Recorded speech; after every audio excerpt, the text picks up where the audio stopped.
17 বছরে আমাদের তৃণমূলে হাজার হাজার নেতাকর্মী, গ্রামের গরিব নেতাকর্মীরা যারা নির্যাতিত হয়েছে তাদের জন্য বাজেটে অ্যালোকেশন রাখা প্রয়োজন মাননীয় স্পিকার।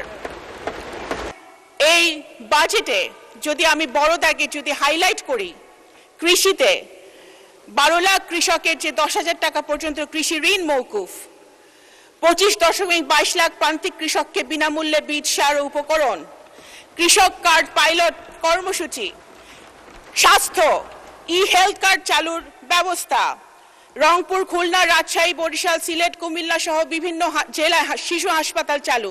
এগুলো শুধু টিপ অফ দ্য আইসবার্গ মাননীয় স্পিকার। শিক্ষাতে আমাদের 2 লাখ প্রাথমিক শিক্ষার্থীকে বিনামূল্যে school uniform, mid day meal, বিজ্ঞান তথ্য প্রযুক্তিতে পেপ্যাল ও আন্তর্জাতিক পেমেন্ট গেটওয়ে চালু, ফ্রিল্যান্সারদের সুবিধা, 1500 শিক্ষা প্রতিষ্ঠানে বিনামূল্য ওয়াইফাই, বিদ্যুৎ ও জ্বালানিতে সংস্কার, পরিবহন ও যোগাযোগে ইলেকট্রিক বাস চালানোর একটা কথা হয়েছে, মহিলা শিশুর জন্য পিঙ্ক বাস চালুর কথা হয়েছে, ফ্যামিলি কার্ড চালুর কথা, ফ্যামিলি কার্ড অলরেডি চলমান আছে, এবং স্থানীয় সরকার পল্লী উন্নয়নে বিশাল বাজেট রাখা হয়েছে। এগুলো শুধু এই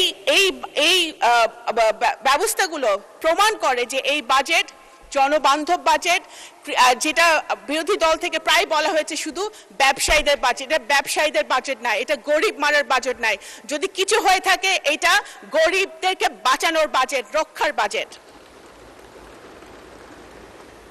আবার বলা হয়েছে বাজার থেকে বিপুল আমরা ঋণ নিয়েছি।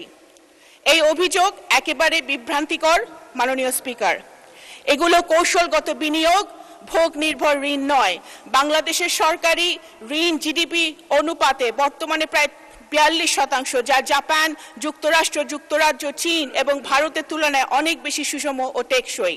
এই পরিমিত ঋণ উৎপাদন ক্ষমতা জোরদার করতে, পণ্য সেবার সরবরাহ বাড়াতে এবং বাজার মূল্য, পণ্য ও বিনিয়োগের স্থিতিশীলতা নিশ্চিত করতে ব্যবহৃত হচ্ছে।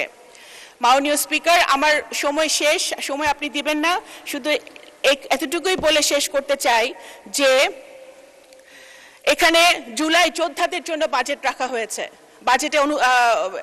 হয়েছে, সেটা আমরা স্বাগত জানাই। অবশ্যই যদি প্রয়োজন হয় আরো জুলাই যোদ্ধাদের পরিবারের জন্য বাজেট আমার মনে হয় রাখা উচিত।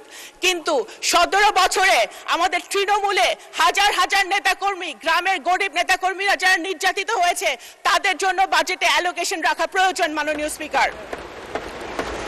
এখনো তারা ছিন্নমূল অবস্থায় রয়েছে, তাদের কথা আমাদের ভেবে দেখতে হবে মাননীয় স্পিকার। আপনাদের অসংখ্য ধন্যবাদ।